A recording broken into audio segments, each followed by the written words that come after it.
So good evening and welcome to the class. आप लोगों को शायद good evening anonymous, good evening प्रिया।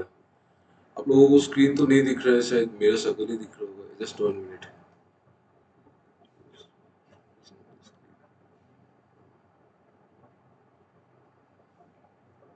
Okay so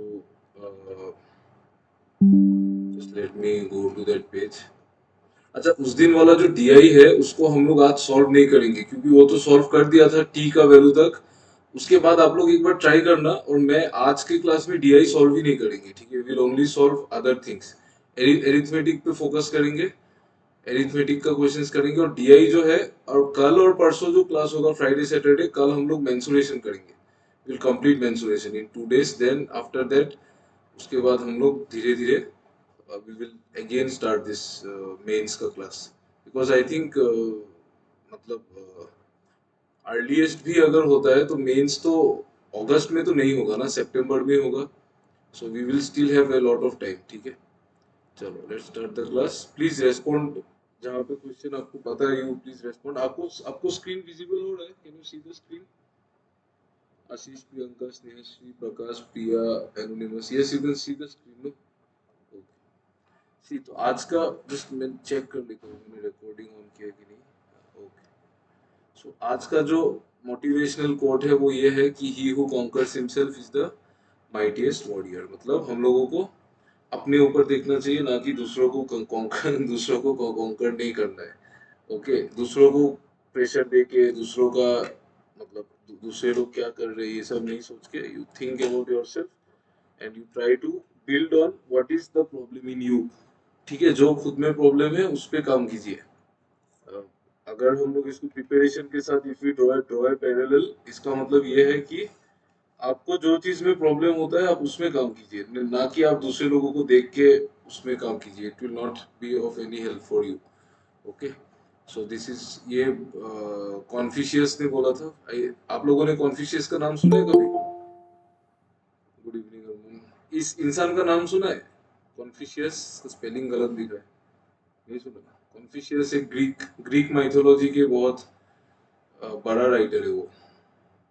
Greek इंसान है। तो ठीक है, चलो एक प्रोबेबिलिटी का क्वेश्चन है, इसको हम लोग प्रोबेबिलिटी के क्वेश्चंस को बाद में करेंगे। आज ही करेंगे, आज सारा कंप्लीट करेंगे। आप पहले ये वाला क्वेश्चन कीजिए, please do it. Quantity based comparison का क्वेश्चन है, दो क्वांटिटी है। आप मुझे बताइए क्वांटिटी वन बड़ा है कि क्वांटिटी टू बड़ा है। Take your time and please give the answer.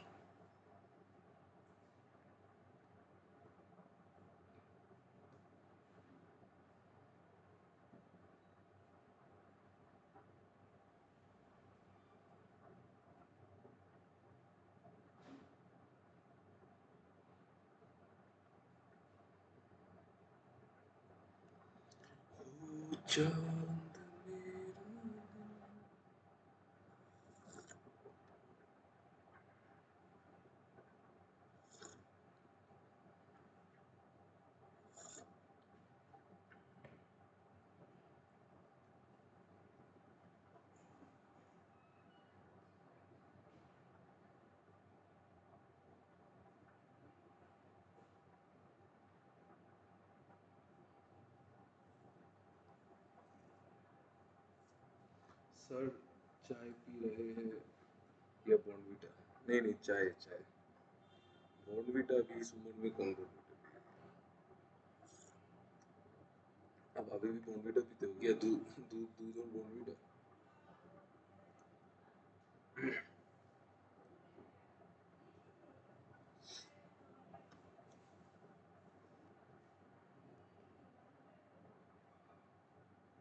Hrithik Roshan, Hrithik Roshan अभी भी बहुत अच्छा है वो। ये लोग अच्छे नहीं है माँ, वो वाला ऋतिक रोशन। ये लोग अच्छे बूढ़े लोग हैं माँ, वो वाला। ये मेरी शक्तियों का गलत इस्तेमाल कर रहे हैं।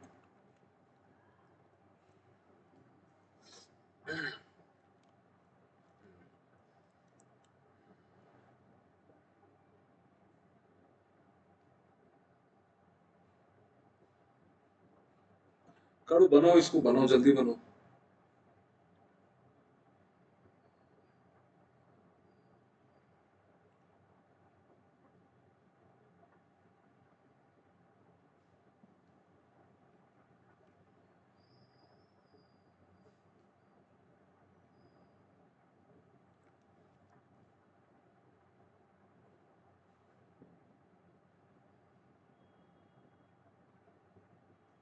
आप लोगों को मैं और एक बात बोल रहा हूँ, मेंसुरेशन का क्लास करना, ठीक है? उस्तादी मत मानना कि मेंसुरेशन नहीं चाहिए, ये सब नहीं है, क्लास करना है। मेंसुरेशन का भी क्वेश्चन आता है ना मेंस में, क्या पता इजी क्वेश्चन आ जाए।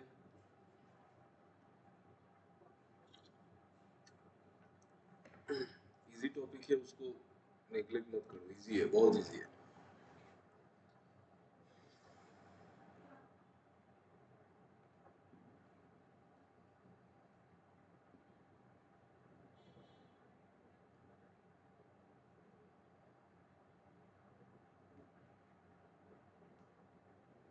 Okay, you tell me what is the value of this quantity. Quantity 1 का वैल्यू बताइए, इसका वैल्यू बताइए।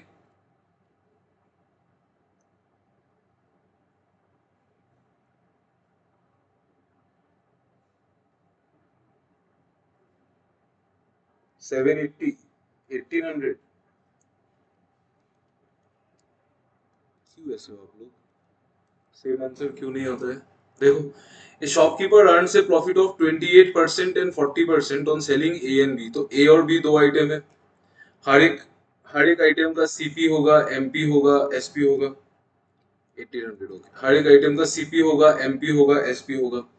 आपको पहला पहला आइटम में 28% प्रॉफिट, 28% का प्रॉफिट, 28% प्रॉफिट का मतलब 14/50, मतलब 4 से काटेंगे तो 7/25। मतलब 25 अगर सीपी है तो उसको बेचा बेचा कितने में? 32 में। This is 28% profit, correct?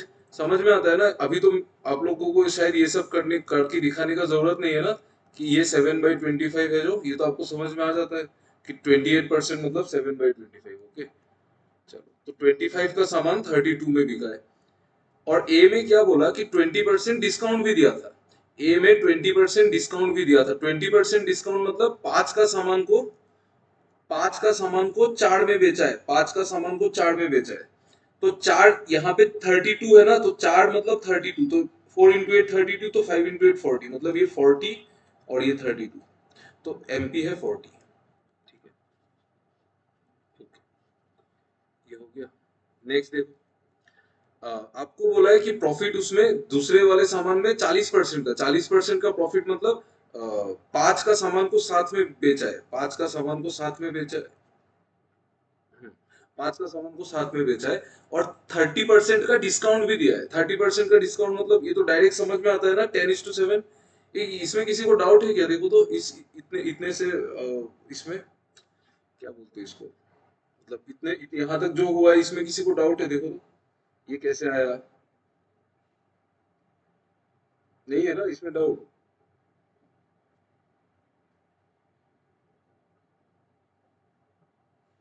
बोलो यार, है कि नहीं?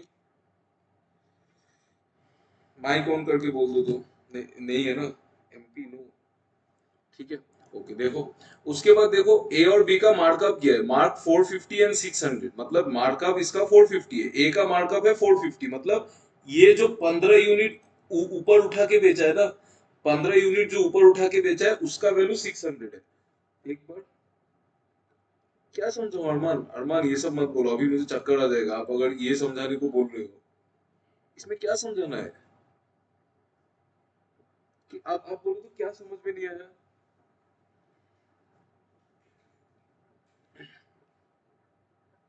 रेशियो को कंबाइन किया है और तो कुछ नहीं किया है।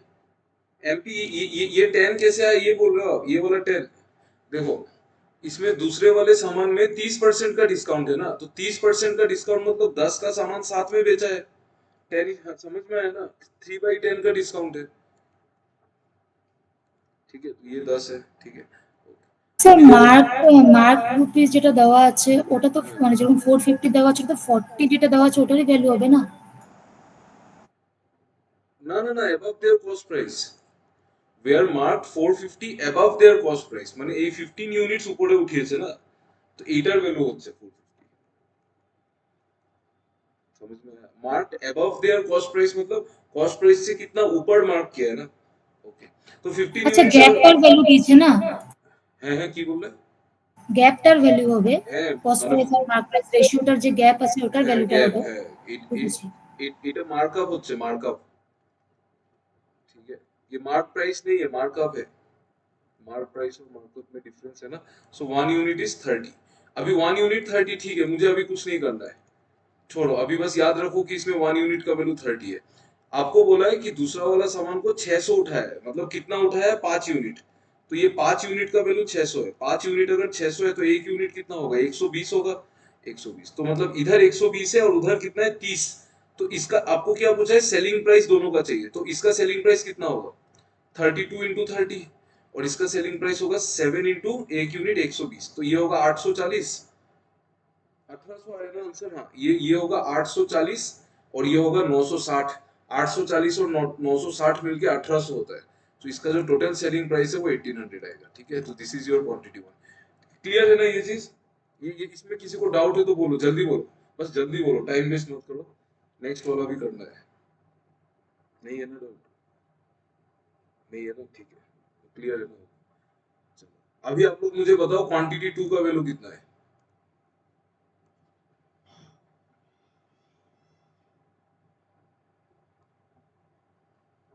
सॉल्व कर लेना चाहिए था, मेरा बात सुन रहे थे आप लोग, जिसका आंसर आ गया उसको सॉल्व कर लेना चाहिए था। Tell me what is the value of quantity two, solve it.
जल्दी जल्दी जल्दी आंसर दो यार।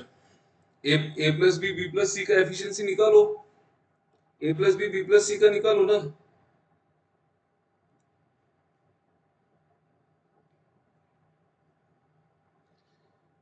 आप लोग अभी ऐसे करोगे, ये क्यों नहीं आ रहा है आप लोग यार, क्या यार मैथ्स में मतलब एकदम टाइम एंड वर्क का सिंपल सवाल है, इसका आंसर नहीं आ रहा है। ए देखो, A B and C undertake a work for 2700, उसके बाद बोला है ठीक है, ये टोटल टोटल पैसा तीनों को इतना मिलेगा।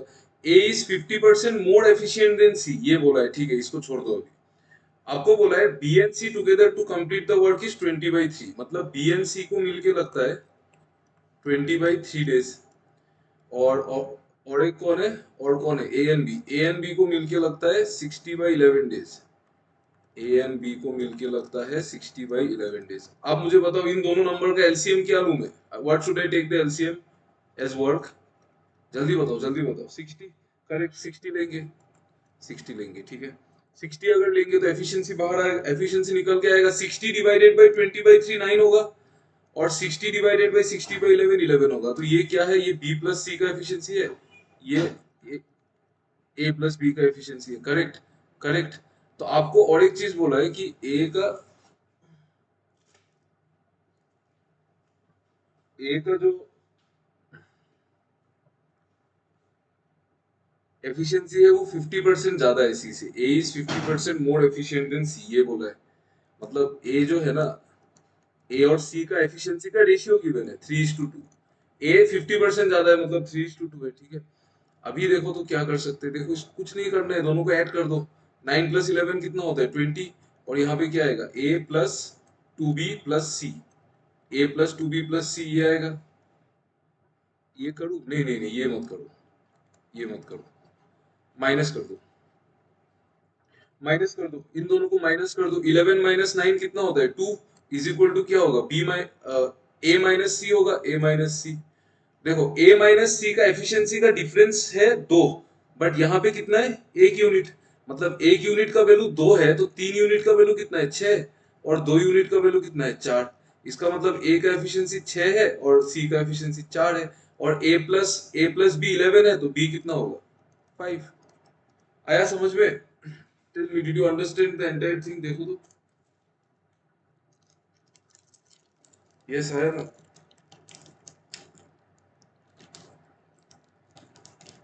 बाकी लोगों को नहीं आया समझ में?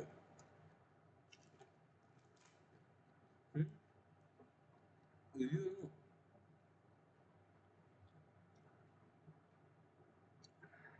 किसी को डाउट है इसमें? देखो मैं फिर से समझाता हूँ। यहाँ तक तो क्लियर है, बी प्लस सी और ए प्लस बी आया है। अब माइनस करो, क्यों माइनस किया, क्योंकि मेरे पास ए और सी का रेशियो है ना। रेशियो अगर आपके पास है, आप क्या ट्राई करोगे, you will try to find out any relation between them, so that ratio आपको काम आएगा। दैट शुड बी द, आप जब मैथ्स करते हैं, डू यू, मैथ्स को ऐसे ही नहीं करना है, एक डायरेक्शन होता है कि हमको कहाँ पहुंचना है, उसकी तरफ जाना पड़ता है, ठीक है? Then only you can solve the problem, ठीक है? तो देखो 11 माइनस 9 कितना होता है, 2। और इधर a plus b minus b plus c, मतलब a माइनस सी, तो a माइनस सी 2 है। मतलब a और c का जो गैप है वो 2 है, बट यहाँ पे कितना था, रेशियो के हिसाब से 1 यूनिट। तो 1 यूनिट का वैल्यू अगर 2 होगा तो 3 यूनिट का वैल्यू 6 होगा और 2 यूनिट का वैल्यू 4 होगा। मतलब a का एफिशिएंसी 6, c का 4, a का 6, 6 c का 4, तो b का 5 यहां से निकाल लिया। बस आपको पूछा क्या है, आपको क्वेश्चन में क्या पूछा है कि if A B and C start then find the amount by earned by a and c. आपको ये चीज पता है? अच्छा यहाँ तक समझ में आया कि नहीं, बोलो तो प्लीज टेल मी, क्योंकि सिर्फ प्रियंका और स्नेहश्री ने बोला है, बाकी लोगों को समझ में नहीं आया। आ गया ना? प्रॉब्लम तो नहीं है ना? ठीक है। हाँ, अभी देखो, देखो आपको पूछा है if A B and C start working together then find the amount earned by a and c. आपको एक चीज पता है कि जब काम होता है तो जो उसमें जो पैसा मिलता है वो किस हिसाब से मिलता है, बोलो? जो पैसा मिलेगा वो किस हिसाब से मिलेगा, किसके रेशियो में मिलेगा, बताइए? एफिशिएंसी का नहीं, वर्क का रेशियो में मिलता है। वर्क वर्क किसने कितना काम किया उस रेशियो में मिलता है। हाँ, काम जो जितना काम करेगा उसको उतना पैसा मिलेगा, ये तो कॉमन सेंस है। आप मुझसे ज्यादा काम करोगे तो ज्यादा पैसा लेके जाओगे, मैं कम करूंगा तो मैं कम लूंगा। बट यहाँ पे तीनों ने सेम टाइम के लिए काम किया। देखो if A B and C start working together, मतलब तीनों ने काम को सेम टाइम के लिए किया है, तो जो भी काम का रेशियो होगा वही एफिशिएंसी का रेशियो होगा। इसका मतलब इस बार पैसा वर्क के हिसाब से बटे या एफिशिएंसी के हिसाब से बटेगा, it is the exactly the same thing. क्योंकि जितना अगर मान लो मेरा एफिशिएंसी 3 यूनिट है, आप देखो मेरा एफिशिएंसी 3 यूनिट है, दिस इज मी, और किसका नाम है, सपोज प्रियंका है, और प्रियंका का एफिशिएंसी 4 यूनिट है। तो मेरा एफिशिएंसी अगर 3 है और प्रियंका का 4 है, और अगर हम दोनों ने ही 3 दिन काम किया, तो मैं 9 यूनिट काम करूंगा और वो 12 यूनिट करेगी। तो हम लोगों का जो रेशियो है वो तो स्टिल 3:4 में है ना। कॉन्सेप्ट समझ में आ रहा है ना? सेम टाइम तक काम करेंगे, अगर अगर कोई इंसान, कोई 2-3 इंसान मिलके सेम टाइम तक काम करेंगे, तो इसका मतलब यही है कि सेम टाइम तक अगर काम करेंगे तो टाइम का कोई मतलब ही नहीं है। तो मतलब एफिशिएंसी के रेशियो में बटेगा ना।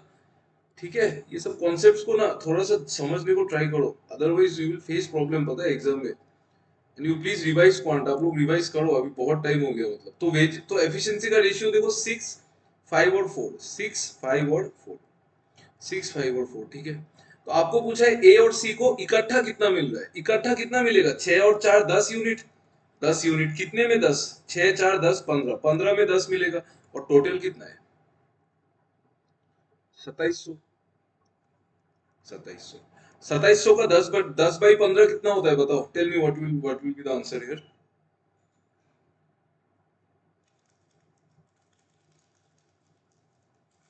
1800, यस 1800, यस करेक्ट। समझ में आया? समझ में आया ना आप लोगों को? एकदम सिंपल क्वेश्चन था ये, कुछ नहीं था। तो ये है 1800। तो इसका मतलब दोनों को 1800 मिलेगा, तो इसका मतलब क्वांटिटी 1 भी 1800 है और क्वांटिटी 2 भी 1800 ही है, मतलब quantity 1 is equal to quantity 2। Now you ask me if there is any doubt in this question, please tell me.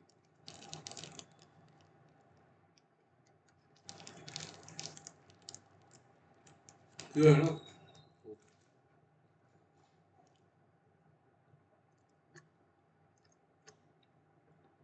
Clear no? Okay, if any doubt you ask me, कोई problem नहीं, I will explain again, no problem.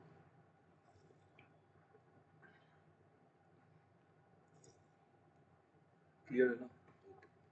चलो, try to solve. ये तो थोड़ा सा बड़ा question है, ये वाला क्वेश्चन करो तो, डू इट।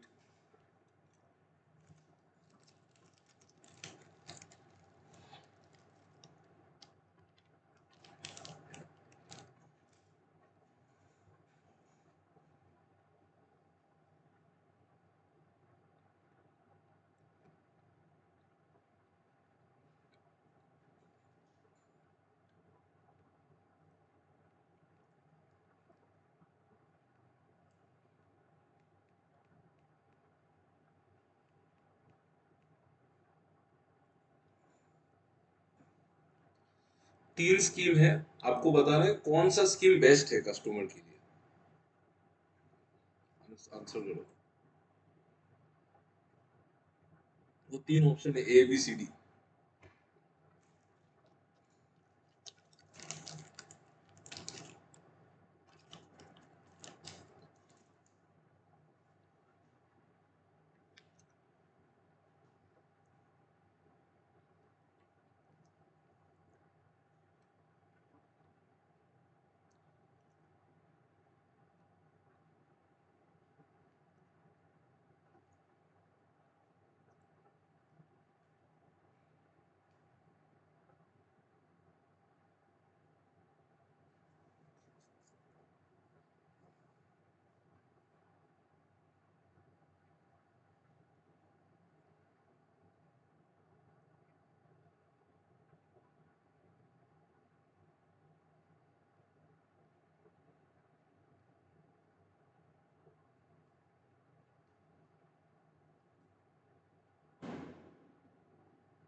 सी, आपको जो लगता है वही आंसर दो। सी, ओके, ठीक है, जो लगता है वही आंसर दो, कोई प्रॉब्लम नहीं है। आंसर नहीं दोगे तो फिर आपको गलती समझ में ही नहीं आएगा।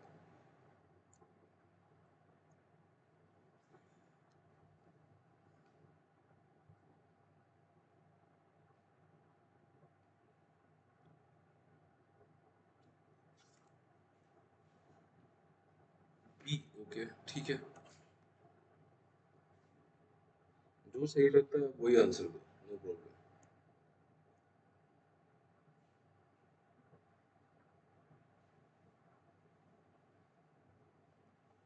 ओके, देखो तो आप मुझे एक चीज बताओ, कौन सा स्कीम बेस्ट होगा कस्टमर के लिए, जिसमें क्या ज्यादा होगा, जिसमें क्या ज्यादा होगा बोलो। कस्टमर के लिए कौन सा स्कीम बेस्ट होगा, जिसमें डिस्काउंट ज्यादा होगा, जिसमें डिस्काउंट ज्यादा होगा, सही बात है, जिसमें डिस्काउंट ज्यादा होगा वही बेस्ट होगा, तो ठीक है। स्कीम वन में कितना डिस्काउंट है? बी, ओके, स्कीम वन में कितना डिस्काउंट है, देखो 15% और 25, आप मुझे बताओ 15 और 25 का इक्विवेलेंट डिस्काउंट कितना है, बोलो तो सक्सेसिव में, बताओ। अरमान, प्रकाश, प्रियंका, स्नेहश्री, आप लोग बताओ, 15 और 25% का इक्विवेलेंट डिस्काउंट कितना है सक्सेसिव में? 15 और 25 is equivalent to how much?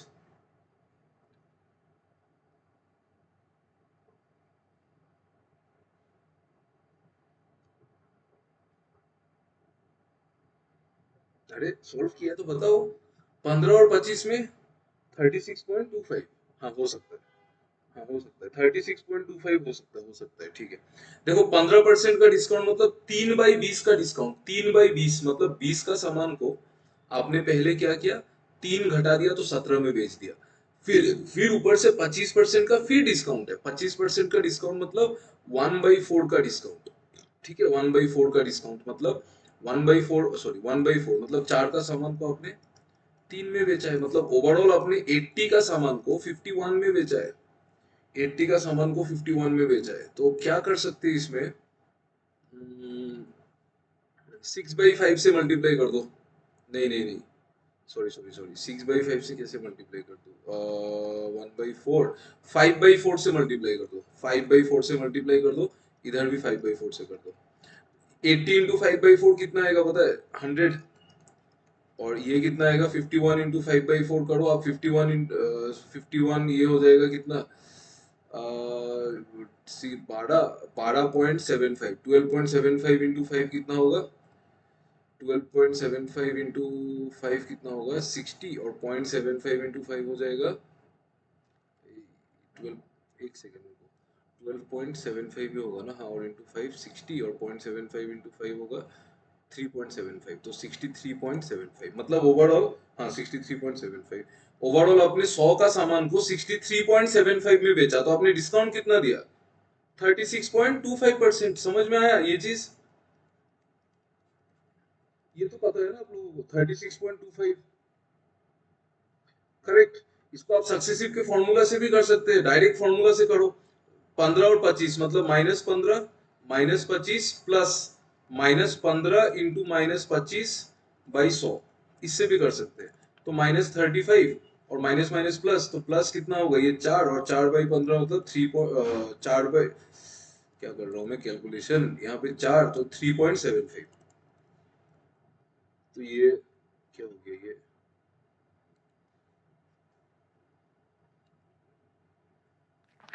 Sir वो 25 होगा, 20 ले लिया। ओ 20 ले लिया ना? ओके, हाँ हाँ, सॉरी सॉरी, ठीक है। तो यहाँ पे -40 और प्लस इधर होगा 3.7, तो ये भी आएगा -36.25, मतलब 36.25% का ओवरऑल डिस्काउंट है। ऐसे भी कर, ये ज्यादा इजी है।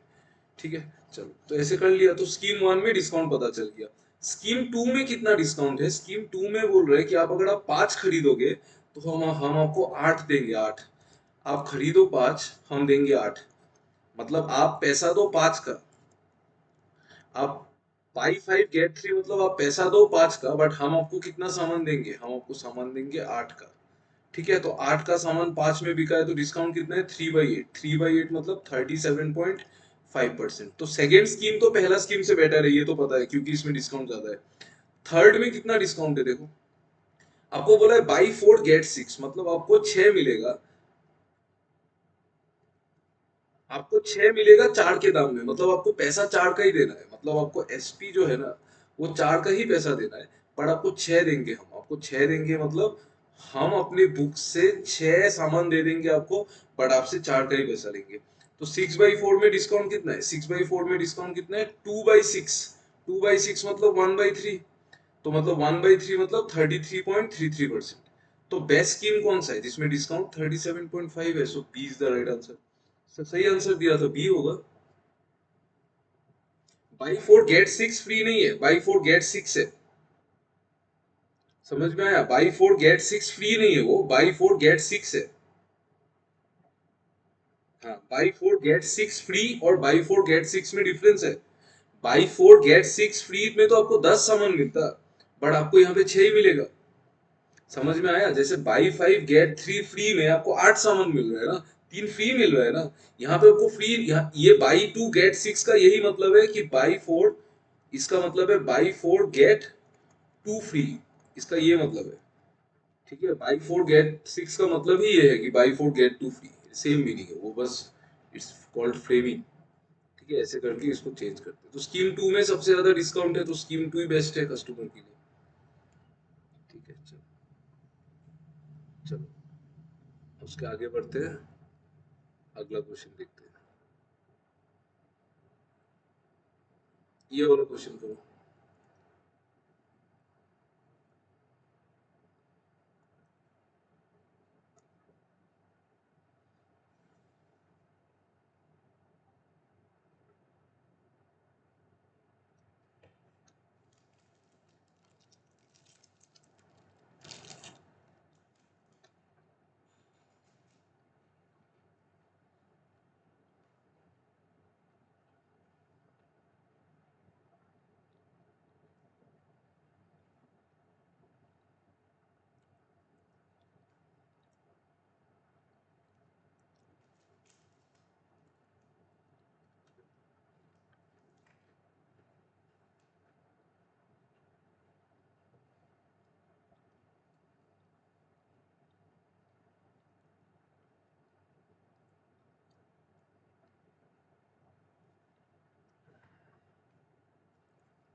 सीधा क्वेश्चन।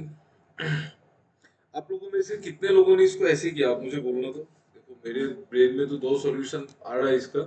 लेट्स सी, क्लियर नहीं है अभी तक। देखो तो ए and be together can complete a certain work in 54 days. आपको बोला है इन दोनों ने मिलके 12 डेज काम किया है। तो 54 डेज में अगर पूरा काम करेंगे तो 12 दिन में कितना करेंगे? बोलो, 12/54 करेंगे ना 12 दिन में। 12/54, तो अगर हम इसको दो से काटे तो 6/27। तीन से काट दो 4/18, मतलब 2/9, सॉरी 6 से काट, ठीक है। 2/9 काम करेंगे। समझ में आ रहा है? देखो पूरा काम को अगर 54 डेज में करेंगे तो 12 डेज में 2/9 ऑफ द वर्क होगा ना। 2/9 ऑफ द वर्क होगा, मतलब जो भी वर्क है उसका 2/9 इन लोग करके चले गए।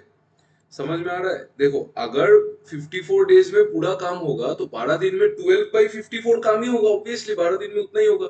तो 12 दिन में 12/54 मतलब अगर मैं 6 से काटूं तो 2/9, मतलब 2/9 ऑफ द वर्क हुआ है। तो 7 यूनिट्स काम बचा है। मतलब अगर टोटल वर्क 9 यूनिट्स है, उसमें से 2 यूनिट किसने किया है? ए और बी ने मिलकर, ठीक है। और जो बचा 7 यूनिट काम है, वो काम किसने किया है? ए एंड बी एंड सी ने 28 दिन में, ठीक है। तो ये 7 यूनिट काम किया है ए बी और सी ने, कितने दिन में? 28 दिन में। और ये कितना है? ये है कितने दिन में किया? 12 दिन में, ठीक है। Okay, remaining work was completed by A B and C together in 28 days. इसको और एक तरीके से भी कर सकते हैं। अगर हम इसको 7/9 मान ले, 7/9 में 28 डेज लग रहा है, तो 9/9 में कितना लगेगा? वैसे तक करके भी कर सकते हैं। फिर ए बी और सी का एफिशिएंसी आएगा, बी और सी का गिवन है रेशियो, ए और बी का गिवन है, ए बी और सी का गिवन है। हाँ, तो बी और सी का तो रेशियो आ जाएगा इसमें से। ए अलोन कैन डू ये, इसको ऐसे नहीं करके ऐसे करते। देखो अब मान लो कि यहाँ पे देखो, तो एक चीज देखो, 12 दिन में कितना काम होगा? 2/9, 2/9, 2/9 12 दिन में होगा। मतलब इन लोगों ने जो काम किया, ए और बी मिलके उस काम को कितने दिन में कर सकते हैं? 54 डेज में। आप बोलना है आपको समझ में आया कि नहीं? ए और बी मिलके 54 डेज में कर सकते हैं। उन्होंने 12 दिन काम किया, 12 दिन में 2/9 करेंगे, 2/9 करेंगे, तो बचा काम कितना है? 7/9। तो ए बी और सी मिलके 7/9 वर्क को 28 डेज में करते हैं। 7/9 वर्क को 28 डेज में करते हैं। तो 1/9 वर्क को कितने दिन में करेंगे? 4 दिन में। तो 9/9, 9/9 मतलब काम जो वर्क है उसको कितने दिन में करेंगे? 36 डेज में। यहां तक आपको समझ में आया कि नहीं? बोलो तो एक बार प्लीज ऑनेस्टली बताओ। देखो तो ये चीज समझ में आया कि नहीं यहां तक? यस आया ना? नहीं आया तो बोलो, you tell me, I will explain again, no problem. Repeat. देखो ए एंड बी मिलके एक काम को 54 डेज में करते हैं। उन्होंने काम कितने दिन किया है? 12 दिन। तो 12 दिन में कितना काम हुआ होगा? 12/54। ऑब्वियसली ना, अगर आप एक काम को 10 दिन में करते हैं तो एक दिन में उसका 1/10 ही करेंगे। एक दिन में 1/10 ही करेंगे ना। तो 12 दिन में कितना करेंगे? 12/54, मतलब 2/9। तो 2/9 काम तो ऑलरेडी ए और बी ने कर दिया। तो बचा वर्क कितना है? 7/9 बचा है ना। ये 7/9 वर्क को ए बी और सी 28 दिन में करते हैं। तो 7/9 वर्क अगर 28 दिन में हो रहा है तो पूरा काम 36 डेज में होगा ना। आया समझ में? ये समझ में आया ना? तो अभी बताओ, 56 और 54 और 36 का एलसीएम 108 है ना। तो ये हो गया वर्क। वर्क को टाइम से डिवाइड करके एफिशिएंसी, ये दो, ए प्लस बी का एफिशिएंसी 2 और ए प्लस बी प्लस सी का एफिशिएंसी कितना है? 3। तो ए प्लस बी 2 है, ए प्लस बी प्लस सी 3 है, मतलब सी 1 है। सी का एफिशिएंसी 1 है। आपको यहाँ पे बोला है कि, और उसके बाद देखो, उसके बाद हम कुछ नहीं निकाल सकते। ए और बी का कैसे निकालोगे? कुछ है ही नहीं। तो सी का एफिशिएंसी 1 है, ठीक है। आपको बोला है कि work done by B in 6 days, मतलब बी अपने एफिशिएंसी से 6 दिन जितना काम करेगा, this is work efficiency into time, is equal to the work done by C in 9 days. C अपने एफिशिएंसी से 9 दिन उतना ही काम करेगा। तो बी बाई सी का रेशियो क्या होगा? बी बाई सी क्या होगा? 9/6, मतलब 3/2। करेक्ट। तो बी बाई सी 3/2 है, और बी बाई सी 3/2 है। तो आप देखो सी का एफिशिएंसी तो 1 है, मतलब 2 यूनिट का वैल्यू अगर 1 होता है तो 3 यूनिट का वैल्यू कितना होगा बोलो तो? सी का एफिशिएंसी 1 है ना, तो दो यूनिट अगर 1 होता है तो 3 यूनिट कितना होगा बोलो? 1.5। क्या कर रहे हो आप लोग, हो कि नहीं क्लास में? कोई भी जवाब ही नहीं दे पा रहा है, क्या हो गया? 2 यूनिट का वैल्यू 1 होने से 3 यूनिट 1.5 होगा ना? हाँ 1.5 है ना? हाँ 1.5 होगा, करेक्ट। तो बी का एफिशिएंसी 1.5 है, तो बी का एफिशिएंसी अगर 1.5 है तो ए का एफिशिएंसी कितना है? 0.5, क्योंकि ए प्लस बी 2 है। हो गया। आपको क्या पूछा है, then A alone can do 2/3 of the work in how many days? 2/3 ये निकल जाएगा ना, 2/3 ऑफ द वर्क कितना है? वर्क है 108, 108 का 2/3 कितना होता है? 72 होता है। 72 काम करेगा, हाँ 72 काम करेगा, ए का एफिशिएंसी कितना है? 0.5, तो उसको कितना दिन लगेगा? 144 डेज। आया बात समझ में? Tell me, is the question clear? Time and work को करो यार, टाइम एंड वर्क आप लोगों को वीक है, बहुत बहुत वीक है। वो वेजेस वाला क्वेश्चन भी नहीं हुआ, ये नहीं हुआ, चलो ठीक है, बट वेजेस वाला क्वेश्चन तो होना चाहिए था, सबसे होना चाहिए था। Practice time and work. Time and work जैसे इंपॉर्टेंट टॉपिक नहीं है, पता है, मेंस में ये आएगा ही, टॉपिक हमेशा आता है। कोई भी एग्जाम, तो एसएससी में तो 2 क्वेश्चन 3 क्वेश्चन आता है टाइम एंड वर्क से। Okay, so if you go for any exam, this is very important. ये वाला क्वेश्चन समझ में आया कि नहीं बोलो तो, पूरा फुल?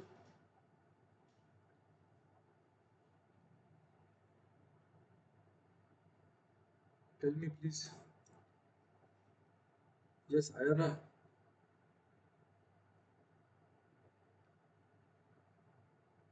किसी को डाउट वाउट होने से पूछ लेना रे।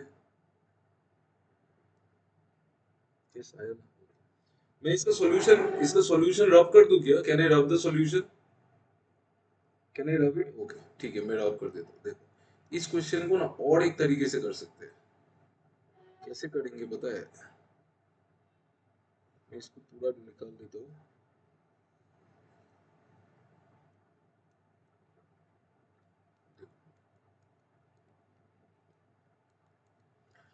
देखो, यू ट्राई टू अंडरस्टैंड। देखो, ए and b can complete a work in 54 days, मतलब अगर वो लोग 54 डेज काम करेंगे तो काम खत्म हो जाएगा। They worked together for 12 days. The remaining work was completed by A, B and C in 28 days.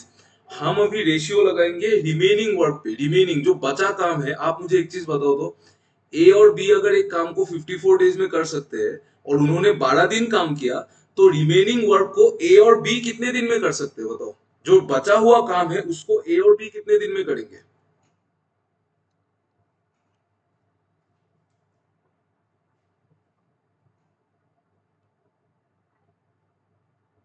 मतलब देखो मैं क्या बोल रहा हूँ, ए and be together can complete a work in 54 days, ठीक है? उसमें से दे वर्क सिर्फ 12 दिन काम किया ना, 12 दिन काम करके चले गए वो लोग, ए और, हाँ 42 समझ में आया ना? हाँ करेक्ट करेक्ट, एब्सोल्युटली राइट। देखो, ए और बी एक काम को 54 डेज में कर सकते हैं, उन्होंने सिर्फ 12 दिन काम किया, तो रिमेनिंग वर्क को 42 डेज में करेंगे ना। समझ में आ रहा है आपको अभी 42 कैसे हो रहा है? भाई 12 दिन काम किया तो 42 डेज बचा है ना। ये समझ में आ गया ना? तो जो रिमेनिंग वर्क है उस पे हम लोग खेलेंगे इस क्वेश्चन में। देखो हाउ टू प्ले हियर, अगर आप यहाँ पे रिमेनिंग वर्क को देखो, तो रिमेनिंग वर्क को ए और बी कितने दिन में करेंगे? आप बोलेंगे सर रिमेनिंग वर्क को ए और बी 42 डेज में करेंगे, और उसी रिमेनिंग वर्क को ए बी और सी कितने दिन में करते हैं? 28 डेज में। समझ में आया मैं क्या बोलने को ट्राई कर रहा हूँ आपको? देखो, वो जो रिमेनिंग वर्क है उसको, वो जो रिमेनिंग वर्क है उसको, वो तो कांस्टेंट है ना, वो तो एक कांस्टेंट वर्क है। जो रिमेनिंग वर्क है वो कांस्टेंट है, तो जो रिमेनिंग वर्क है उसको ए और बी करेंगे 42 डेज में, और उसी रिमेनिंग वर्क को ए बी और सी करेंगे 28 डेज में। तो दिस इज, ये अगर टाइम का रेशियो है, टाइम का रेशियो 40:28 मतलब 3:2, तो आप मुझे बताइए इन ए और बी, और ए बी और सी का एफिशिएंसी का रेशियो क्या होगा बताओ? जल्दी बताओ। 2:3, करेक्ट। 2:3। समझ में आया ना कैसे एफिशिएंसी घुमा?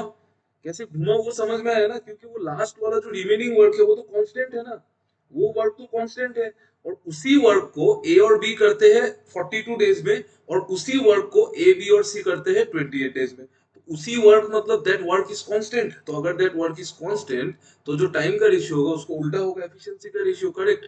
तो इसका मतलब a प्लस बी का एफिशिएंसी कितना है, 2 यूनिट, और a plus B plus C का एफिशिएंसी कितना है, 3 यूनिट, 3 यूनिट। तो इससे आ गया सी का एफिशिएंसी 1 यूनिट। फिर यहाँ पे आपको बोला है if the work done by B in 6 days is equal to work done by C in 9 days, मतलब b into 6 is equal to C into 9। तो b और c का रेशियो क्या आ जाएगा, 3/2। तो यहाँ से फिर हम सेम मैथ्स लगाएंगे, ये रेशियो 2 यूनिट का वैल्यू 1 है, तो b का एफिशिएंसी 3 यूनिट है, तो b का एफिशिएंसी होगा 1.5 और a का एफिशिएंसी होगा 0.5। ठीक है, करेक्ट, ओके। अभी देखो, then A alone can complete 2/3 of the work in how many days? आपको 2/3 वर्क कराना है। आपको पता है कि A and B can complete the whole work in 54 days। तो वर्क कितना है, A और B को पूरा काम को 54 डेज लगता है, तो वो काम कितना है, A और B का एफिशिएंसी कितना है, 2 यूनिट। तो 2 unit into 54, this is the work. इस काम का कितना काम कराना है, इस काम का 2/3 कराना है, इस काम का 2/3 करा देंगे, 2/3 ऑफ द वर्क। करेगा कौन, करेगा A, तो 0.5। ऐसे भी सॉल्व कर दो, डायरेक्ट आंसर आएगा, वर्क निकालने का जरूरत ही नहीं पड़ा मुझे, है ना।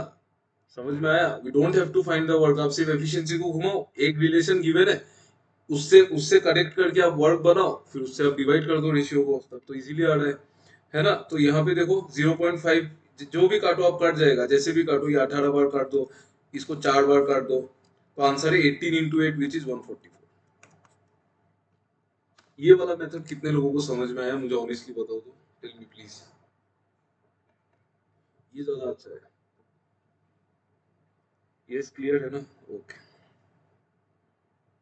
चलिए, ठीक है। सो हम लोगों में एक टेंडेंसी रहता है कि we should always find the work, एक कि वर्क निकालना है, बट वर्क हमेशा नहीं निकाल सकते, जो लोग स्मार्ट है वो वर्क नहीं निकालेंगे। सो यू हैव, अगर आपको टाइम एंड वर्क में बेटर होना है ना, आप ऐसे क्वेश्चन को प्रैक्टिस करो कि ताकि आपको वर्क नहीं निकाल के भी हो जाए। ये जो ट्री बनाते हैं ना, वो वाला, ये इधर इधर खींच के फिर इधर वर्क फिर इधर, वो हमेशा जरूरत नहीं पड़ता है, कभी कभी पड़ता है, कभी कभी नहीं पड़ता है। आपको पकड़ में आना चाहिए कि कब नहीं पड़ता है, ठीक है। आप मेंस का बड़ा बड़ा क्वेश्चन जल्दी निकाल दोगे उससे, ठीक है। चलो, you try to solve this question, please please try to solve. ये डेटा सफिशिएंसी का क्वेश्चन है। एक क्वेश्चन है, आपको बोलना है कि कौन सा स्टेटमेंट से आंसर आ सकता है, that is the simple question. इसको ट्राई करो तो, डेटा सफिशिएंसी का क्वेश्चन है, ठीक है, मतलब कौन सा स्टेटमेंट से you can get the answer to the question that is written at first.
D, okay, Snehshree, very nice, very nice. मुझे भी डी लग रहा है, but I am not sure, पढ़ के तो डी लग रहा है, बट स्टिल वेरी नाइस। आपका मैथ्स बहुत इम्प्रूव है, वेरी नाइस, आप अच्छे से करो, और भी आगे और भी इम्प्रूव होगा।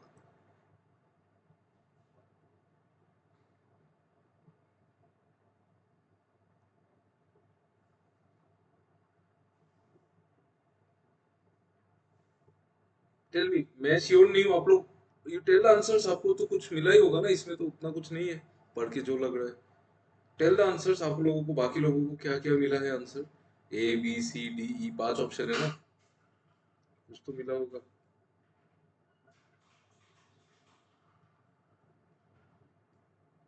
नहीं मिला, क्यों मेरे भाई।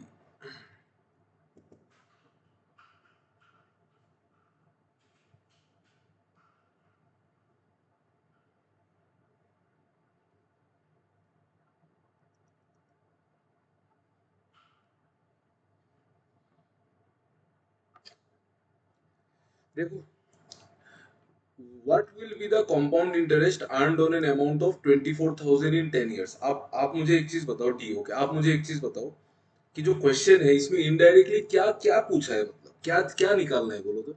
आप मुझे बताओ तो निकालना क्या है, बताओ, टेल मी। अब ये मत बोलना कि सर कंपाउंड इंटरेस्ट नहीं, इंटरेस्ट नहीं निकालना है यार। इनडायरेक्टली क्या पूछा है, वो रेट ऑफ इंटरेस्ट निकालना है, करेक्ट। रेट ऑफ इंटरेस्ट अगर मिल जाता है तो कंपाउंड इंटरेस्ट निकालने में क्या प्रॉब्लम है। ऑल्दो हम 10 साल का नहीं निकाल पाएंगे, प्रॉब्लम होगा, बट उससे मुझे कोई मतलब नहीं है ना, प्रॉब्लम होगा कि नहीं। मुझे तो यही बताना है कि निकलेगा कि नहीं। तो बेसिकली यहाँ पे पूछा है कि रेट ऑफ इंटरेस्ट कितना है, करेक्ट। तो आप देखो, पहला स्टेटमेंट से रेट ऑफ इंटरेस्ट आ सकता है क्या, देखो तो। पहला स्टेटमेंट बोला है simple interest on the same amount at the same rate of interest in 10 years, इतना है। सेम अमाउंट मतलब 24,000। 24,000 में 10 साल में इंटरेस्ट 7,000 है, तो एक साल में कितना होगा, 10 साल में अगर 7,000 है तो एक साल में 70 होगा। नहीं नहीं नहीं, सॉरी सॉरी सॉरी, क्या बोल रहे हो, 10 साल में अगर इंटरेस्ट 7,000 है तो एक साल में कितना होगा, 700 होगा ना। एक साल में 700 का इंटरेस्ट आएगा। तो रेट ऑफ इंटरेस्ट क्या होगा, 700/2400। तो ये तो निकल जाएगा ना कुछ तो आ जाएगा रेट ऑफ इंटरेस्ट। तो इसका मतलब इससे आंसर तो आ जाएगा, करेक्ट, इससे आंसर आएगा, डेफिनेटली आएगा। तो ओनली वन तो सफिशियंट है। तो आप मुझे ये चीज बताओ कि आप लोगों ने यहाँ पे अगर अगर यहाँ पे ये ऑप्शन होता, अगर मैं ये सारा ऑप्शन हटा दूं, मतलब if let me change the option, क्योंकि वन तो सही है, आपको पता है। तो मतलब वन तो किसी के साथ कंबाइन नहीं होगा, वो भी आपको पता चल गया, है ना। क्योंकि वन अगर अकेला सफिशियंट है तो वो क्यों कंबाइन होगा, कंबाइन तो नहीं होगा। तो अगर मैं आपको बोलूँ 2 और 3, ओके ठीक है, देखते हैं। इसमें ऑप्शन और थोड़ा सा टफ करना चाहिए था, थोड़ा सा। देखो ये वाला क्वेश्चन देखो, the compound interest and simple interest earned in 1 year in the is the same. इस सेंटेंस का कोई सेंस है क्या, बोलो तो। You tell me, does this sentence make any sense, this second one, compound interest and the simple interest earned in 1 year is the same. कोई sense ही नहीं है, क्योंकि ये तो सबको पता है ना, ये तो सबको पता है। पहले साल में सिंपल इंटरेस्ट और कंपाउंड इंटरेस्ट तो सेम होगा ही, है ना। तो हम क्या करें, इससे कोई फायदा नहीं है इसका, ठीक है। सेकंड थर्ड वाला देखो, तो थर्ड से आएगा क्या, देखो फर्स्ट से तो आ जाएगा, थर्ड से देखो, the amount became more than double on compound interest in 22 years। Amount became more than double on compound interest, इससे मुझे क्या पता चलेगा, कुछ भी नहीं पता चलेगा। ये तो बेसलेस सेंटेंस है। मुझे बोल रहा है मोर देन डबल, तो मैं क्या करूं, मतलब उसका कुछ नहीं कर सकते, है ना। होने तो डबल, हम उससे क्या करेंगे, तो ये भी बेकार है। तो इसका मतलब ओनली वन आंसर देगा। अगर ये क्वेश्चन डाटा रिडंडेंसी का होता ना, सपोज ये क्वेश्चन डाटा रिडंडेंसी का होता, रिडंडेंसी, तो डाटा रिडंडेंसी का क्वेश्चन होने से इसका आंसर 2 and 3 होता, 2 and 3, क्योंकि दोनों ही रिडंडेंट है, बकवास है, ठीक है। इसका कुछ कुछ सेंस नहीं है। चलो, ये तो हो गया, इजी क्वेश्चन था बहुत। आप लोगों को और थोड़ा सा जल्दी आंसर देना चाहिए था। You try to solve this question, I will just come in 5 minutes, 5 minute 2 minutes, आप लोग करो तो।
अब मुझे एक चीज बताओ तो देखो,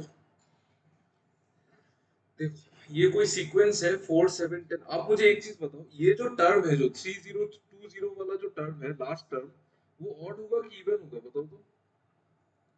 जो लास्ट टर्म है वो ऑड होगा कि इवन होगा, ये बताओ, कॉमन सेंस लगाओ, बताओ।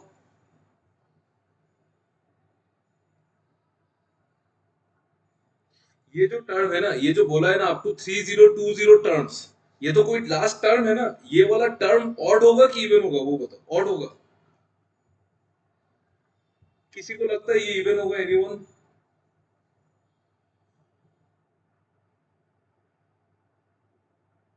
नहीं समझ में आ रहा है आप लोगों को? अरे ऑड होगा ना, ऑब्वियसली ऑड होगा।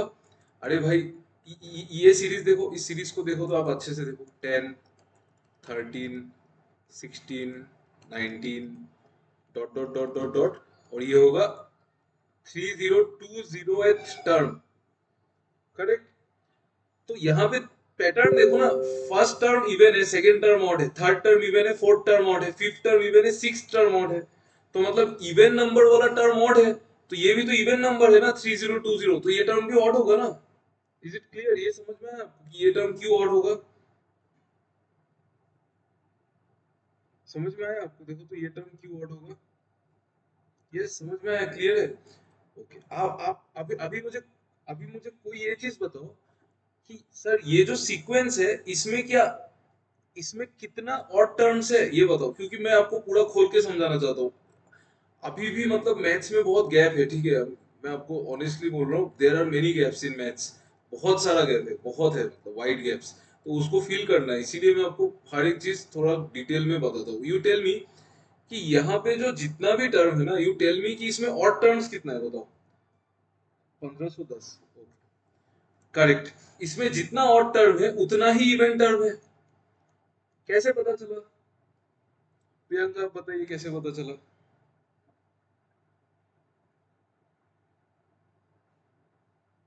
माइक ऑन करके भी बोल सकते हो, पर थोड़ा जल्दी बताओ, जस्ट टेल मी फास्ट। एक एक इवन है, देन एक एक ऑड है, फिर से इवन, फिर से ऑड है, तो यही सीक्वेंस चलेगा। तो इवन एंड ऑड का तो equal number of even and equal number of odd होगा। और अगर यहाँ पे 1 होता तो? तब इवन नंबर एक ज्यादा होता। करेक्ट, इवन नंबर तब एक ज्यादा होता। Very nice, correct. देखो यहाँ पे तो odd even number of terms है ना, मतलब एक इवन एक ऑड, तो अगर दो टर्म में इक्वल है तो 302 टर्म्स में भी इक्वल ही होगा, ऑब्वियसली इक्वल होगा। 1510 टर्म ऑड होगा, 1510 टर्म इवन होगा, करेक्ट। चलो ठीक है, सिंपल, एकदम सिंपल सिंपल चीज है, जस्ट आपको थोड़ा पकड़ना है बस। तो 3020 टर्म्स में 1510 टर्म इवन है, 1510 टर्म ऑड है। आप मुझे एक चीज बताओ कि अगर यहाँ पे क्या बोला, P is the average of all the even integers. P जो है वो एवरेज है of all the even integers. तो इवन इंटेजर्स कितना है? कौन कौन सा इवन इंटेजर्स है? आप बोलेंगे सर 4 है, 10 है, 16 है, 22 होगा, नेक्स्ट 28 होगा। ये वाला टर्म क्या होगा बोलो तो, ये वाला टर्म 3020th टर्म क्या होगा बोलो, जल्दी बोलो, you tell me what will be this term.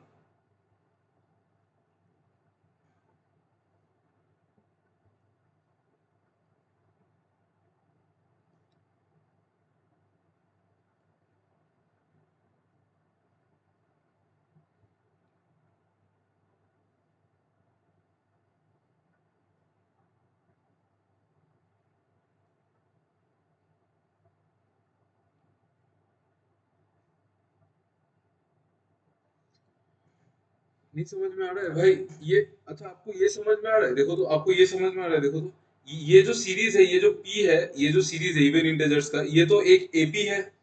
Do you know this is an AP? ये एपी है ना, आपको समझ में आ रहा है ना, ये एपी है 8761। ओके, आपको ये समझ में आ रहा है, ये जो एपी है जो, this is an arithmetic progression, no, arithmetic progression है। तो यहाँ पे एरिथमेटिक प्रोग्रेशन का ये जो टर्म है, ये कौन सा टर्म है? 1510वां टर्म है, 1510th टर्म। तो उसका फॉर्मूला से निकाल लो, या फिर अगर फॉर्मूला नहीं लगाना है तो आप यहाँ से कॉमन सेंस से निकाल लो ना। ये देखो यहाँ ये 4 6 6 6 6 6। तो अभी अब आपको, आप खुद सोचो कि आप एक टर्म आगे जाने के लिए आप 6 ऐड कर रहे हैं, मतलब अगर आपको 2 टर्म आगे जाना है तो आप 12 ऐड करते हैं, और 3 टर्म आगे जाना है तो आप 18 ऐड कर रहे हो।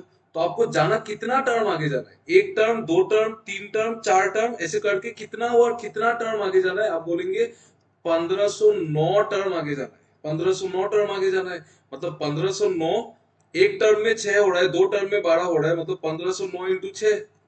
सिंपल है, 1509 इंटू 6 मतलब 1509, ये हो गया 9000, और 9 इंटू 654, 9054 होगा इसका आंसर।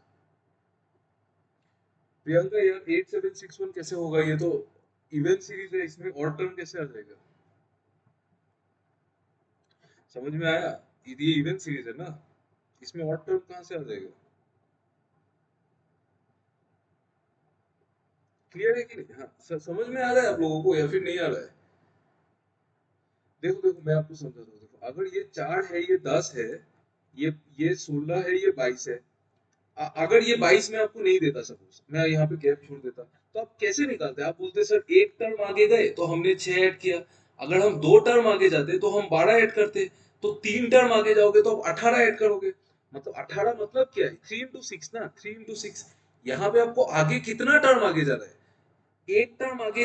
अगर मेरे पास 2 टर्म है मतलब मुझे एक टर्म आगे जाना है, अगर मेरे पास 3 टर्म है मतलब मुझे 2 टर्म आगे जाना है, तो अगर मेरे पास 1510 टर्म्स है तो मुझे 1509 टर्म्स आगे जाना पड़ेगा ना। तो 1509 इंटू 6 मतलब 9054। ठीक है, समझने को ट्राई करो यार।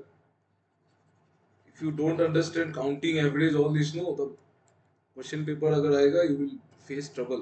देखो, तो ये जो 1510 टर्म है इसका वैल्यू है 9054। आप अभी मुझे एक चीज बताओ, ये वाला सीरीज का एवरेज कितना है? Tell me what is the average of the series, जल्दी बताओ, जल्दी बताओ। ये जो सीरीज है इसका एवरेज कितना है?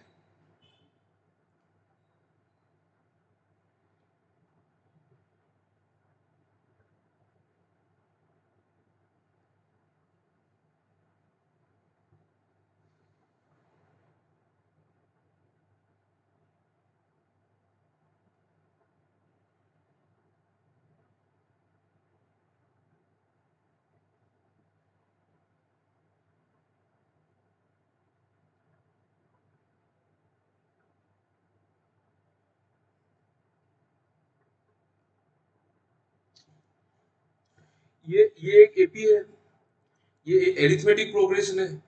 एरिथमेटिक प्रोग्रेशन का एवरेज क्या होता है? एवरेज का फॉर्मूला होता है, average is first term plus last term, first term plus last term divided by 2, यही तो एवरेज है। तो 9058, हाँ 4529, ठीक है 4529 करेक्ट। 4532 नहीं, 4529, 4529 होगा ना। 9058 का आधा 4529, ठीक है। सिमिलरली तो ये तो पी, ये क्या है? ये पी है ना, दिस इज पी, यही पी है, ठीक है। अभी हम देखेंगे क्यू। क्यू कहां से शुरू हुआ है? Q is the average of the all the positive odd integers. Odd integers जो है वो 7 है, 13 है, 19 है, 6 6 फिर 25 होगा। फिर कहां तक जाएगा 1510th टर्म तक, क्योंकि जितना ऑड है उतना इवन है। तो ये जो 1510th टर्म है उसका वैल्यू क्या है? उसका वैल्यू आप बोलेंगे कि सर पहला वाला टर्म में अगर हम आगे जा रहे हैं तो 6 ऐड कर रहे हैं, फिर 6 तो 1509 टाइम्स, अगर 15 ये मैंने कुछ यहाँ पे कुछ गड़बड़ किया था क्या? 4 प्लस सही किया था ना ये? यहाँ पे मैंने ये चीज निकालने में कुछ गड़बड़ किया था क्या? 4 प्लस 6 इंटू 1509 कितना होता है? 9054। तो ये टर्म तो 9058 होगा, ये 9058 होगा ना भाई। अरे यार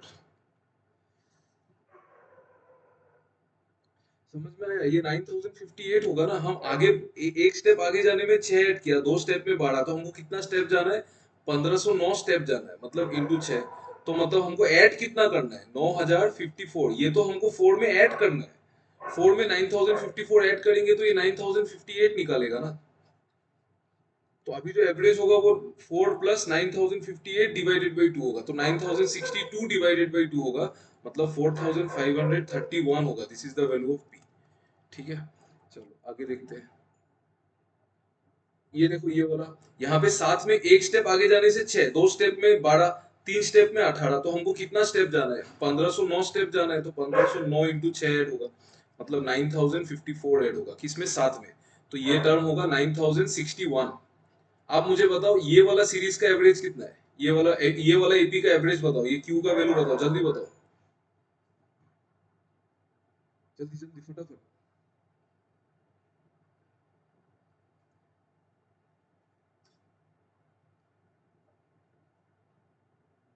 4534।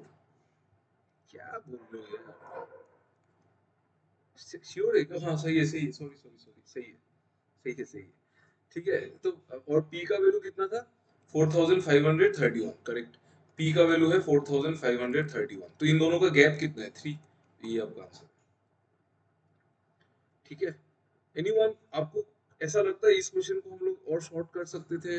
एनीवन हु कैन थिंक, बताओ, जल्दी बताओ, मैं ज्यादा टाइम वेस्ट नहीं करूंगा, अभी एंड द क्लास सून, खत्म कर देंगे 10 मिनट में, 10 मिनट में तो खत्म करेंगे।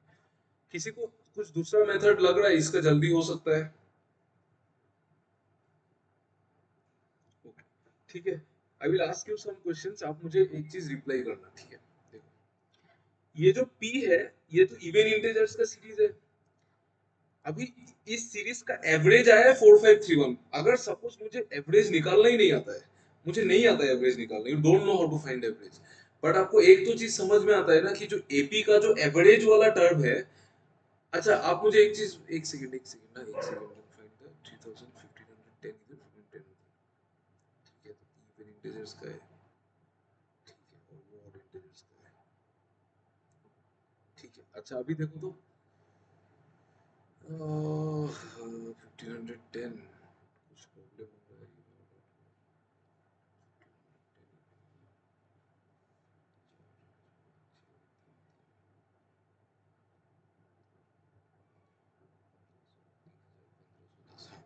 अच्छा देखो, ये आपको एक चीज समझ में आता है कि ये जो एक सीरीज है ये तो एपी है एक।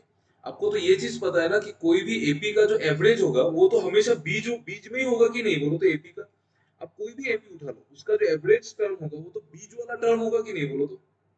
That will be the middle term, no? वो मिडिल टर्म होगा, वही तो एवरेज का मतलब है। एवरेज मतलब मिडिल टर्म। जैसे कि मैं कोई भी एपी उठा लूं, ये वाला एपी देखो तो, ये देखो 4 10 16 22 28, इसका इसका एवरेज कितना है? आप देख के ही बोल सकते हैं 16 है, देख के ही बोल सकते हैं ना 16 है, क्योंकि मिडिल टर्म ही तो एवरेज होगा, करेक्ट। और अगर मैं इवन नंबर ऑफ टर्म्स ले लूं, जैसे नेक्स्ट टर्म मैंने 34 ले लिया, तब एवरेज कैसे होगा? तब आप बोलेंगे सर 16 और 22 का जो एवरेज है वही एवरेज है। ये एवरेज में पढ़ा था हम लोगों ने, एवरेज जो होता है एपी का, अगर अगर इवन नंबर ऑफ टर्म्स है, इसका मतलब जो बीच का जो 2 टर्म है उसका एवरेज ही तो एवरेज है एपी का, करेक्ट। ठीक है, तो आपको एक चीज समझ में आ रहा है कि ये जो सीरीज है इसका जो एवरेज होगा वो तो इस सीरीज का मिडिल टर्म होगा, कि नहीं बोलो तो? एकदम मिडिल वाला टर्म होगा, कि नहीं बोलो तो? समझ में आता है आपको ये चीज? यस, मिडिल टर्म होगा ना, है ना? सही बात है। और जो क्यू जो सीरीज है, क्यू कौन सा सीरीज था? क्यू कहां से स्टार्ट हुआ है? 7 से स्टार्ट हुआ है ना, 7, फिर 13, फिर 19, फिर 25, 6 है ना, हाँ। फिर डॉट डॉट डॉट, ये भी 1510वां टर्म तक जाएगा, 1510th टर्म। तो ये जो क्यू का जो एवरेज है वो क्यू के बीच में है। क्यू का जो एवरेज है वो तो क्यू के बीच में है, एकदम क्यू जो सीरीज है उसका बीच में है। आप थोड़ा सा दिमाग को खोल के सोचो कि अगर ये सीक्वेंस है तो इसमें जो भी इवन नंबर्स का जो एवरेज आएगा वो इस सीरीज के बीच में होगा, और इसी का जो ऑड नंबर्स का एवरेज आएगा वो भी उस सीरीज के बीच में ही होगा। और कोई भी इवन नंबर और कोई भी ऑड नंबर के बीच में जो गैप है वो तो ऐसे भी 3 है। इसका मतलब इसको क्वेश्चन को नहीं सॉल्व करके भी हम लोग बोल सकते थे ना कि इसका आंसर 3 है, क्योंकि कोई भी सामने पास वाला इवन ऑड नंबर का डिफरेंस तो इसमें 3 है ना। तो जो एवरेज होगा उसका और उसका एवरेज का भी डिफरेंस 3 होगा ऑब्वियसली, क्योंकि दोनों ही बीच में है तो दोनों आसपास ही लाई करेगा ना। भाई बात समझ में आया आपको? इतना कुछ नहीं करना था, वो तो मैंने आपको जस्ट प्रैक्टिस कराने के लिए बताया। Did you understand? किसी को समझ में आया मैंने क्या बोला? यस, समझ में आया ना? हाँ, समझ में आया ना, क्योंकि दोनों ही बीच में ही होगा ना। आप सोचो कि आप सोचो 3-4 हजार टर्म है, उससे कोई मतलब नहीं है। जो ऑड नंबर सीरीज है वो भी बीच में होगा, और जो इवन नंबर सीरीज है वो भी बीच में होगा। और आप थोड़ा ब्रेन यूज करके सोचो कि सिमेट्री की वजह से वो दोनों टर्म एकदम आसपास ही होगा, एकदम आसपास होगा, एक के बाद ही दूसरा वाला होगा। कोई मुझे बता सकता है कि इस सीरीज में इसका जो एवरेज है, जो इवन नंबर्स का जो एवरेज वाला टर्म है वो पहले आएगा या फिर ऑड नंबर्स वाला पहले आएगा? बताओ तो। इवन नंबर्स वाला पहले, वो जो जब हम सीरीज को लिखेंगे तो जो एवरेज आएगा ना, वो इवन नंबर वाला पहले आएगा कि ऑड नंबर वाला पहले आएगा उस सीरीज में?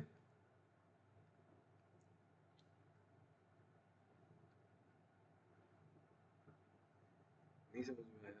इवन नंबर वाला ही पहले आएगा ना, इवन नंबर वाला ही आएगा, क्योंकि पहले तो इवन नंबर है। हाँ, इवन नंबर है ना पहले, तो इवन नंबर वाला थोड़ा और पास रहेगा, थोड़ा सा पास, थोड़ा सा जस्ट इतना सा पास रहेगा। और नंबर वाला उसके जस्ट बाजू में रहेगा। तो कोई दो नंबर के बीच में तो गैप 3 है, तो इसका भी गैप 3 होगा। ठीक है, चलो और देखते हैं, एक एक क्वेश्चन करेंगे, अगर कुछ है। मेरे ख्याल से और कुछ है नहीं, कुछ बचा ही नहीं। Let's see. मैं 10-15 तक क्लास खत्म कर दूंगा, डोंट वरी। देखते हैं और कुछ क्वेश्चन अगर है। ये क्वेश्चन तो अभी नहीं करना है, इसको रख देते हैं नेक्स्ट क्लास के लिए।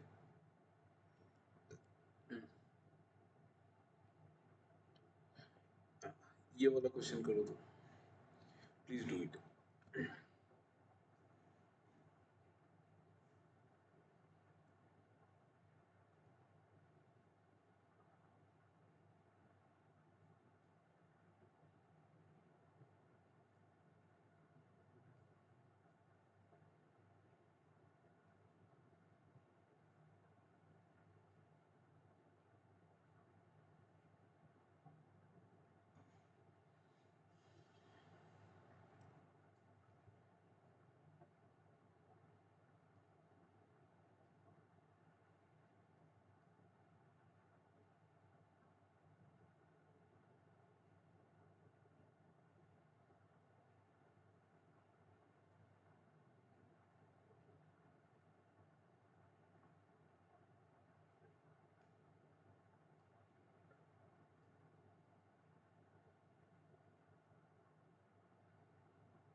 सी, okay, let me solve it. देखो, मतलब आप क्या बोल रहे हैं, आइदर इज सफिशिएंट। ठीक है, ए bag contains red, blue and green balls in the ratio 3-6-5। ठीक है, 3 यूनिट, 6 यूनिट और 5 यूनिट।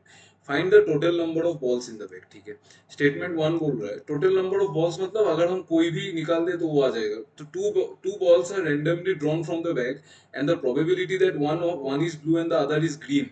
दो बॉल को उठाया, ब्लू और ग्रीन मतलब रेड, ब्लू और ग्रीन। रेड कितना है 3x, ब्लू कितना है 6x और ग्रीन कितना है 5x।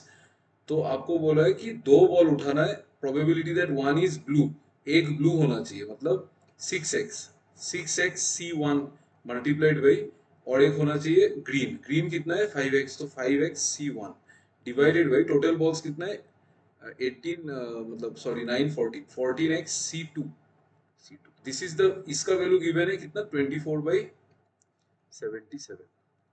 थोड़ा सा सॉल्व करते हैं, देखते हैं। 6x इंटू 5x होगा 30x square divided by 14x C2। अच्छा ये C2 का 2 ऊपर चला जाएगा तो ये 60 हो जाएगा, और ये 14x ये बचेगा 14x into 14x minus 1 is equal to 24/77। तो इक्वेशन को सॉल्व करेंगे, क्वाड्रेटिक बनेगा तो सॉल्व हो जाएगा, ठीक है। तो ओनली वन से तो आ जाएगा, इससे तो आ जाएगा। ये सेकेंड वाला देखो, ठीक है Prakash, very nice. Number of ways when two balls are drawn from the bag and one is red and the other is green is 240। ये नंबर ऑफ वेज है when two balls are drawn, two balls are drawn मतलब and one is red and the other is green.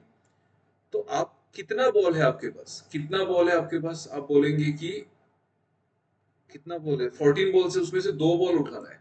तो 14 में से 14x में से दो ball उठाना है, उसमें से एक सॉरी दो बॉल उठाना है, एक रेड होना चाहिए, मतलब रेड मतलब 3x, तो 3x C1 मल्टीप्लाइड बाई, और एक बॉल उठाना है और वो ग्रीन होना चाहिए, ग्रीन कितना है 5x, तो 5x C1 is equal to 240। तो यहाँ से आएगा 15x square is equal to 240। x square का वैल्यू कितना आएगा पता है, 15 से कटता है ना ये नंबर, बोलो तो x ये कितना बार कटेगा 15 से, 18 टाइम्स कटेगा, है कि नहीं? नहीं, कितना बार कटेगा 15 से, 18 टाइम्स कटेगा ना। नहीं, बोलो बोलो 15 से कितना बार कटेगा, बोलो। 18 टाइम्स नहीं कटेगा यार, कुछ भी बोल देते हो। 16 टाइम्स कटेगा ना, हाँ 16 टाइम्स कटेगा। तो x स्क्वायर का वैल्यू 16 आएगा, तो x का वैल्यू आएगा 4। भाई 18 आने से ये डेटा सफिशिएंट नहीं होता भाई, 18 आने से सफिशिएंट कैसे होता है, 18 का रूट थोड़ी निकाल पाओगे, 4 ही होगा, ठीक है। तो इसका मतलब इससे भी आ जा रहा है, तो मतलब आइदर और से आ जाएगा, आइदर और से आ जाएगा, ठीक है। चलो और एक क्वेश्चन कर लो लास्ट, डोंट माइंड प्लीज। क्या करिए, इसको रहने दे। आप बोलो क्या करना है, इसको आज करना है कि कल नेक्स्ट क्लास में करेंगे, मंडे को बताओ।